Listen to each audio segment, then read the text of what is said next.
Over the years, we've had the great good fortune of hosting Jetsuma Tenzin Palmo at our various conferences, particularly the Happiness and Its Causes conference, live in person, and we've had the great pleasure of meeting her many times. And now, through the wonders of technology, with our Dharma and Daily Life conference, which is fully online, we're really delighted that Jetsuma has really very kindly accepted our invitation to again participate in our conference and reach the many hundreds, even thousands of people online today. So the format of our so welcome Jetsuma, and I'm sorry I can't see you in person, but this is great to have you here, and thank you for participating. So the format for the talk this morning is that I'm going to ask some fairly broad questions, and Jetsuma, please please give us some broad answers. It's we'd just like to really hear you talk about how to apply Dharma in daily life, and I think this is really behind all the questions we have today. In fact, it's really the theme for the whole conference. So I'd like to start off with a question of how is it that we should live as as 21st century Western Buddhists. How should we live, and really how should we practice Dharma in the setting and the lives that we have here? Well, it seems to me that 21st century or first century, what's the difference? We're all human beings. We all have pretty much the same kind of minds that we had centuries ago. We're making the same mistakes, and we've not really learned too much throughout the millennia. And I think, what the Buddha said 2,600 years ago is as relevant today as it ever was. We have the same problems of our mind, of our anger and our greed and our jealousy and our fundamental ignorance. We haven't really learned that much. But of course, there are differences. Life has become much more complicated, much faster, much more competitive and challenging than it was in the early days when the Buddha walked from small town to small town through the jungles.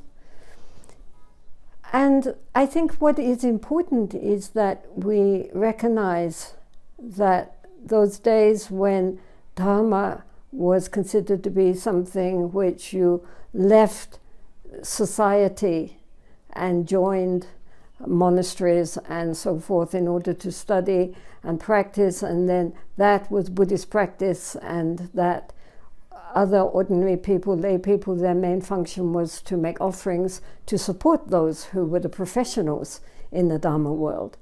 Nowadays, for better or worse, that is no longer optional for most people. And the ones who want to really practice and transform themselves are lay people. They are lay people, especially the women, with professions, with families, with social life, interrelationships, and yet they also want to become sincere Dharma practitioners. So I think the important thing is to take from the whole ocean of the Buddha Dharma those elements which are most useful, most beneficial in an everyday life. So different people have different ideas on what maybe is most beneficial. But personally, I think the essence of it is to develop our sense of awareness of our mindfulness, which on a spiritual level, not just on a secular level, to genuinely see this as a transformation leading to liberation, not just to lower our cholesterol and our stress levels. It's for freedom of the mind. And also to, as His Holiness the Dalai Lama says, to develop a good heart. You know, the world is desperately in need of good-hearted people. To develop our ethics, our patience, our kindness, using all the situations which we meet. I think Lojong, the mind training practice, is very, very essential in the 21st century. How to take the difficulties and the stresses and the problems and use them as the path instead of thinking they're the obstacle. To recognize, no, if we know how to do this skillfully, this is the path to liberation. And so I think that the highly educated, as everyone is nowadays, looking around, able to see so clearly where we're going wrong in society. This is an incredible impetus and encouragement for us to go against the stream. As the Buddha said, you know, anyone, 2,600 years ago, he said anyone genuinely practicing the Dharma is like a fish swimming upstream when the rest of the shoal are swimming downstream. So what would he say today? But those fish swimming upstream get upstream. And if we have other fish swimming upstream too, that is very beneficial, very encouraging. So we need to encourage each other too, and to create sanghas, to create communities, to encourage each other and live in harmony. That's the other important thing, that so much of the Dharma is about how to cultivate good companionship and live in harmony. So, you know, our daily life is our Dharma practice. That's the important thing. Not to divide and think when we go to the Dharma center, when we read a Dharma book, when we listen to a Dharma talk, now I'm being a good little Buddhist. And then the rest of the time with my family and my workplace, that's just so much worldly activity. That will never get us anywhere. That we have to recognize that everything which happens to us throughout the day and night is our Dhamma practice. Then, 21st century or 6th century BC, it's all the same. It's a liberation of the heart to become our true potential as Buddhists. Thank you so much. Then there's maybe this overlaps some of what you've said already, but I think we have a lot of issues and questions have come up in research for what we should ask, but how we should ask about how we should practice Dharma in a relationship. Often relationship problems are the things that gives us the most gives us the most pleasure, but also gives us the most problems. So maybe you could say a few words about that. That'd be really helpful. Thank you. Well, again, and as to relationships, when one is practicing alone, then that can really enhance our practice. We can go deeper into our practices, and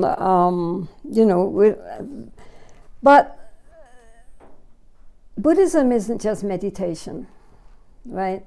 There's so many other qualities needed on the path which cannot be cultivated when we are in solitude. We need other people.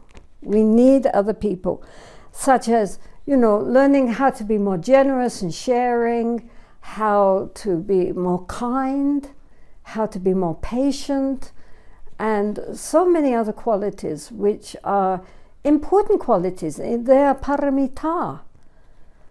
They're not just, side things. They are part of our journey towards enlightenment, right? So these kind of qualities need other people for the cultivation. Without them, and we have to allow people to be who they are.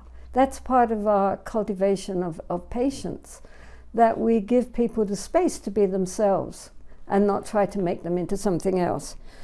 So, we can imagine that we are very good-hearted practitioners when we're sitting on our meditation cushions, thinking, may all beings be well and happy, may all beings be free from suffering, and we feel so kind in our own heart, right? But then again, when we meet with those same people and they are difficult and not doing what we want and doing what we don't want, then all our innate, irritation, annoyance, anger, frustration just comes up like we've never meditated for a minute. And that is part of the practice, right? Because if we don't have that, we can't see what the problem is inside ourselves, right? We can fool ourselves into thinking we're ever so much more advanced than we actually are.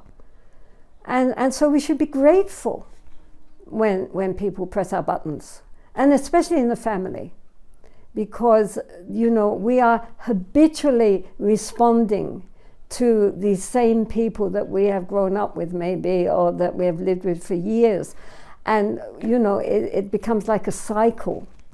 They say certain things and then we respond in a certain way, and so this is our opportunity to see when we have very negative responses, how to overcome them and transform them. So they're very useful for us. I mean, we shouldn't think that we have to always be only in very mild and pleasing circumstances. Sometimes very difficult circumstances, even in the family, can be exactly what we need to remind us that we've still got a lot of work to do, right? So, the other problem with relationships is, and this is again where it can be very helpful if we are skillful, is that we think that our relationships are as a form of security and happiness. And so we cling very tightly, thinking that this is going to, if it's a happy relationship, that it's going to last forever, right? But everything is impermanent. Nothing is secure. And so all meetings end in parting, as the Buddha said.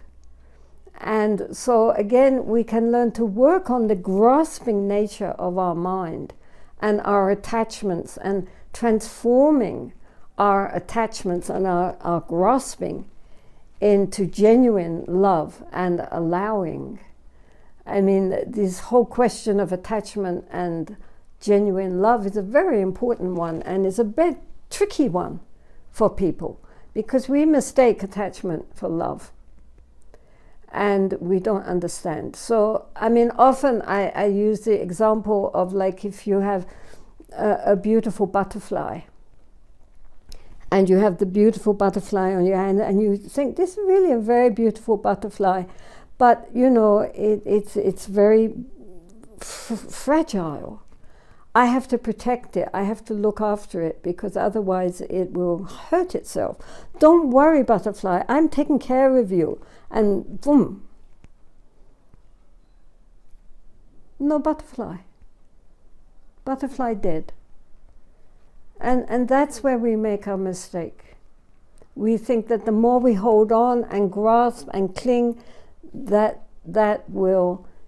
genuine love. But it's not love, it's clinging. And the Buddha said that the root of our suffering and unsatisfactory nature of samsara is our clinging.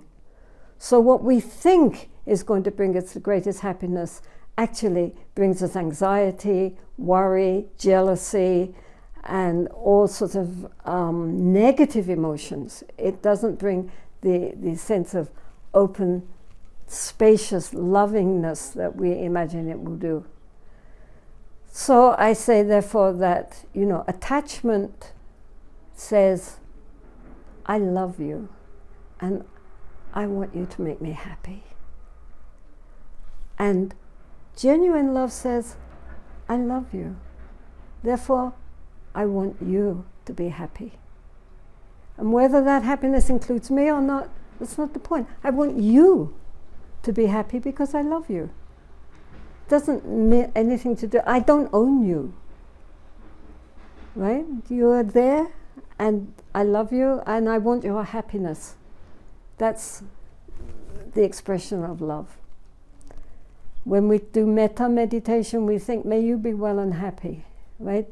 It's not about me, it's about you. So this is the problem in relationships, is that it becomes a form of clinging and attachment, and the clinging and attachment in itself brings suffering. Non-attachment is not cold. It allows people to be who they are and express themselves how they are, and we delight in their happiness, and that's the difference.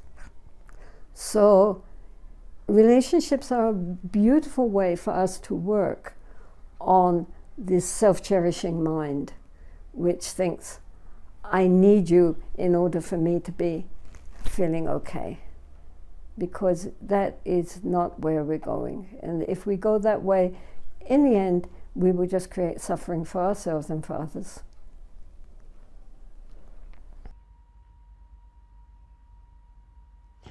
In our professional lives, which actually takes up a lot of our time, where we have to work, we have to earn an income, but actually often we end up getting really caught up in the whole corporate thing, the whole getting the trappings of success, working our way up the corporate ladder. Some would say wasting our lives earning a living. So how is it we can actually more meaningfully use this time to practice? Well, the point is, of course, it's very nice, especially if you have a job which has some meaning. In other words, a job which brings some benefit to others and not just a matter of, having to earn a living and, in a career which you don't really like, you don't really enjoy. It's hard, but we can do it. We'll deal with that. Anyway, in the meantime, we all need to cultivate, right? Qualities of the heart like friendliness, honesty, kindness, patience, good humor. It's very nice to laugh and smile, and we can bring attention and awareness to our daily life, right? If we bring attention to the task at hand, really focusing on the task at hand and not being caught up in distraction, then whatever we're doing becomes meaningful. It becomes a Dharma practice, actually, because we're practicing mindfulness.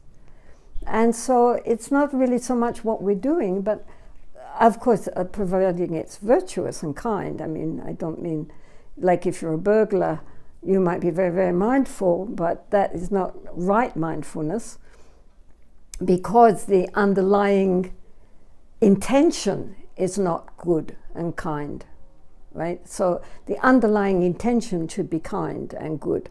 Then whatever we focus our attention on becomes a practice, right, for strengthening our ability to be aware, not caught up in the past, not caught up in the future unless we need to be, but actually focused on the present. So then again, when we, in our job and with our colleagues, if we recognize that some people are difficult, we should again recognize this is because of their own inner conflict. If somebody is being difficult, they're not at peace. People who are at peace don't create problems for other people, on the whole. It's people who are inwardly conflicted who create outer conflict. And so we should have compassion and patience and feel how sad that they dwell in that mindset. I wouldn't want to do that, and I'm sorry for them that they are like that. What can you do, right? So I think it's the important thing is that whether a job and our career is meaningful or not meaningful depends on the attitude that we bring to that. If we bring an attitude of doing our best and trying to accomplish our tasks to the best of our ability, cultivating our mindfulness, cultivating our kindness, then, whatever job we do, it will be beneficial for us and for others, and we will feel satisfied at the end of the day that we did the best we could with the day that was presented to us. And so in that way we're carrying our work, our profession, onto the path ethics, patience, kindness, mindfulness, all these qualities we can bring to our daily life. Then it is not toil, it is meaningful activity for the benefit of others.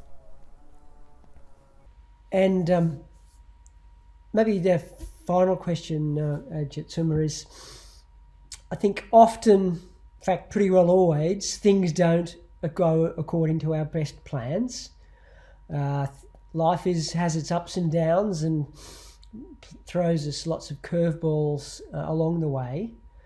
So, how is it that we should cope with the inevitable disappointments, personal crises, and problems and adversity that come our way, probably continuously all our lives? Maybe you could say, give us some advice on that, please. Well, I mean, for that, definitely we need Lojong. The mind training texts which were introduced, this whole concept of taking adversity and difficulties onto the path and using them as our practice to strengthen our inner spiritual life, was introduced into Tibet in the 11th century by, of course, that great Bengali scholar, Dipankara Atisha. And we're deeply grateful to him. His teachings have been incorporated in all traditions because they are so helpful for recognizing that it's not just when everything goes well and everything is fine and everything is going how I would like it to go, that we can practice. And then when difficulties come, disappointments, loss, sickness, people being mean and unkind to us, that we fall apart, that is not it. That is when we gird our loins and become genuine bodhisattvas. Bodhisattva means a spiritual hero, as it was translated into Tibetan. And that's what we have to do, I mean, after Atisha, there were many, many wonderful texts, like the 8 verses of mind training, 37 practices of a bodhisattva, the 7-point mind training, and others. There are many, many texts on how to do this, how to change our attitude. That's the whole point, is that normally when things go wrong or people are difficult, we get upset, we get angry, we get full of self-pity, we nurture revenge, and that just makes us miserable. And it doesn't help anybody, anywhere. And so instead of that, to think when difficulties come, now is my opportunity to put these teachings into real practice. Look, this person is so nasty. I don't know why they're so nasty, but really, this is my wonderful opportunity to practice kindness and patience, and to, therefore, in this way, they are my spiritual teacher, because they're pointing out that when something goes wrong, I get upset. Well, the problem is not something went wrong. The problem is my response of being upset. So I have to work on that. That's a weakness in my practice, and I have to strengthen that. As I say, it's like going to a gymnasium. We go to a gym because our muscles are weak and flabby, and we go onto machines which challenge our muscles. If they're too easy, then it's no use. We want to get a good workout. I mean, you see people in gymnasiums, they even have glass fronts so that everybody from the street can watch them. It's amazing. There they are, puffing away, sweat pouring down. They're even paying for it, for goodness sake.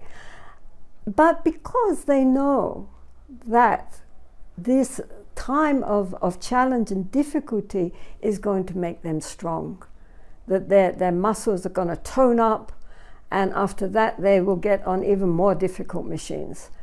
And so Lojong is like that. It's a spiritual gymnasium for us to welcome adversity. Not that we go out and look for it. If it doesn't come, that's nice. But when it does come, that we use it on the path. That's the beauty of the Lojong attitude to life, that everything that happens to us and everyone we meet is our opportunity for practice.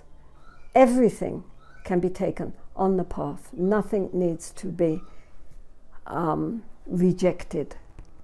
So this is, I would advise everybody, please, please, please read books on this Lojong, on mind training. It's a very, very precious gift to the world.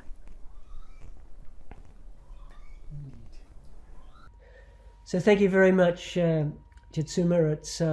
It's been wonderful that you could agree to address the Dharma and Daily Life conference this morning, and we're really grateful for your contribution to the success of this conference. Thank you very much, and we really hope to see you, hopefully in the flesh, in the person, at our next conference, or certainly in Australia, wherever you are, we'll find you. So thank you very much.